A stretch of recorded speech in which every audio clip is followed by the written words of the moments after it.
Hello, Stephan here with Liquidity with a video about why there are so many English words with a silent GH in the middle of them. And what is the German connection to those words? Liquidity. There are plenty of words in the English language that actually have well-pronounced GHs, especially if it's in the beginning of words, like for instance, ghoul, ghee, the country of Ghana, or even Germanic words like ghost or ghastly. We also have words like spaghetti, an Italian word where the GH is pronounced like a hard G, and the H actually is in there to harden the G into a G. However, with words where the GH is in the middle or at the end of the word, they tend to be silent or pronounced like an F. So why is that? And what is the connection between those words and the German language? So why are there so many words that have a silent GH in the middle or at the end of the word, and in some cases it's pronounced like an F? Most of these words have a German equivalent where the GH is actually spelled with a CH, or in some cases it's spelled with a G, which at the end of the word very often by many German speakers is actually pronounced very similar to a CH, depending on what region of Germany you are in. In some cases it's just spelled with an H, but the vast majority of these words in German, the German equivalent to these words, are spelled with a CH.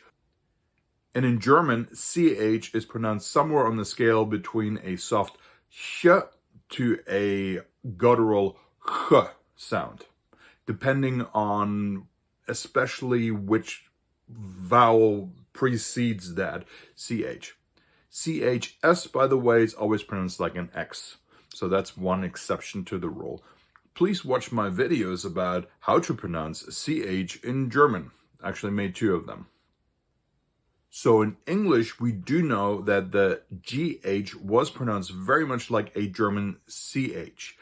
Probably very similar on the same scale as German, simply because how the CH or how the GH in English would be pronounced or would have been pronounced very much is dictated by what vowel precedes it. Whether it's an open vowel, which makes the sound much harder, or whether it's more of a closed vowel, which makes for a much softer sound. So I'm going to use my innate German grammar to pronounce these words, these English words, very much like they would have been pronounced up until the early modern periods. The English word fight, either as a noun, the fight, or as a verb, to fight, would have been pronounced Ficht in the Middle Ages. In German, I have close equivalents to that. So we have the verb fechten, which means to fight with a sword, like to fence, for instance. We also have the word das Gefecht. That's a noun that means battle, as in a military battle. The English word night, starting with an N, would have been pronounced nicht up until the end of the Middle Ages. And in German, we have the word Nacht, which means night. That's a perfect equivalent, actually. This word, also pronounced night, has a K in the beginning, actually would have been pronounced Knecht in the Middle Ages. And in German, we have the word der Knecht, which is not the same as a knight. We actually have the word Ritter, which is kind of an archaic form of somebody who rides on a horse, similar to the French word chevalier, which means basically a warrior on a horse or somebody riding on a horse, right? So a mounted warrior. Knecht, we have that word in German, and it actually means farmhand. But here's the connection between those two. So a knight would be working not just by themselves, but they would be answering to a king or to a duke or to some other high-ranking aristocrat.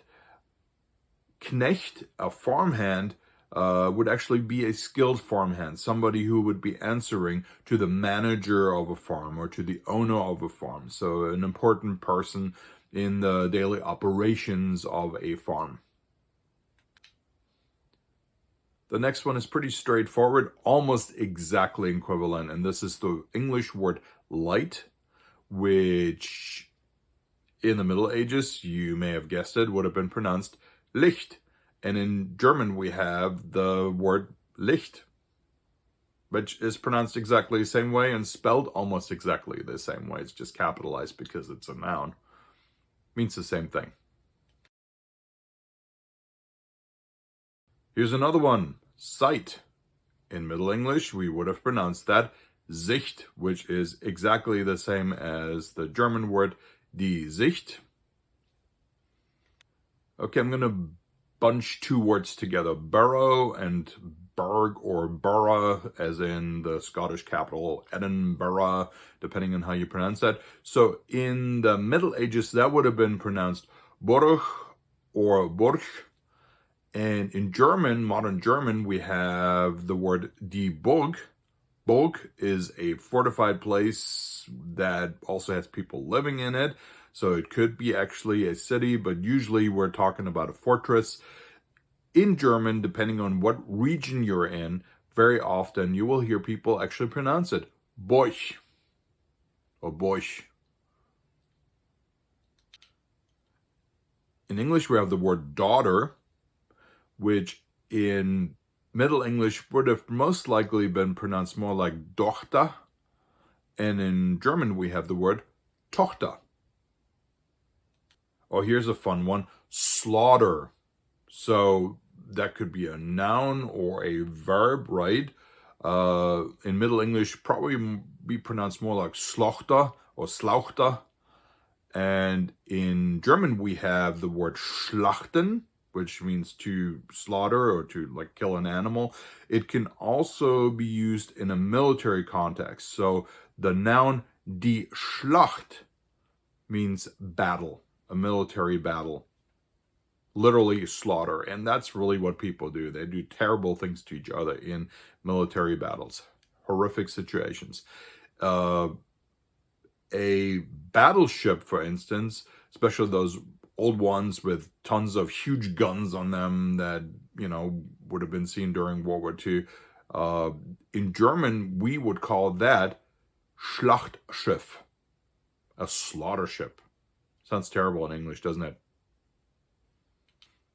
Okay, let's talk about a couple of verbs that really show an interesting connection between English and German. So we have the English word to bring, which translates into German as bringen. So almost exactly the same spelling and pronunciation, right? So if I put that one into the past tense in English, I could say, for instance, I brought water, just to give you an example. In German, that short sentence would be translated as Ich brachte Wasser. So we have the GH and CH connection here. In English, we don't pronounce it anymore. Probably would have been pronounced in Middle English more like brocht, but we don't pronounce that anymore. Unfortunately, I would prefer actually to say I brocht water.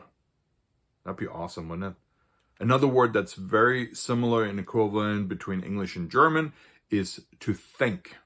So in German, we would say denken, or if I wanted to put that into sentence, I could say I think or ich denke.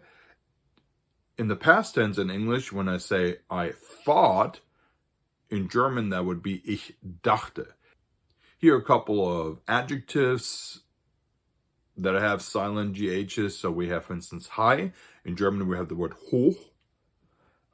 We also have the word through. In German, we have the word durch. In English, we have the adjective enough, which in the Middle Ages probably would have been pronounced more like enoch. In German, we have the word genug. And that word genug would most likely be pronounced by people in northwestern Germany, actually closer to England, as genug. So, genug and genug, kind of similar. And last but not least, here's an English word that's not used very often anymore. So we have the English word not. We use the word naughty sometimes, right? Yeah, who's naughty, who's nice. But the word not is actually a pronoun, and it means as much as nothing. So if you said, oh, it's all for naught. So in English, sometimes you still hear it in phrases like, oh, it's all for naught, it's all for nothing. In German, we have the word nichts. So in Middle English, not would have been pronounced more like naucht. And in German, we have the word nichts. On a side note, English also incorporated quite a few Celtic words from the British Isles. I consider those words not so much loan words as I think of them as part of the British Isles' rich cultural history and heritage. And we have words like, for instance, the last name Doherty or Doherty, depending on how you pronounce that. We also have this word, shillelagh or shillelagh, depending on how you pronounce that one, which is Irish. And yeah, those follow their own rules, so I'm not an expert when it comes to Celtic languages. I hope you enjoyed this video. I hope it was useful, helpful, especially if you're interested in the relationship between English and German, how sometimes there's still these very interesting and surprising connections that exist even up until today.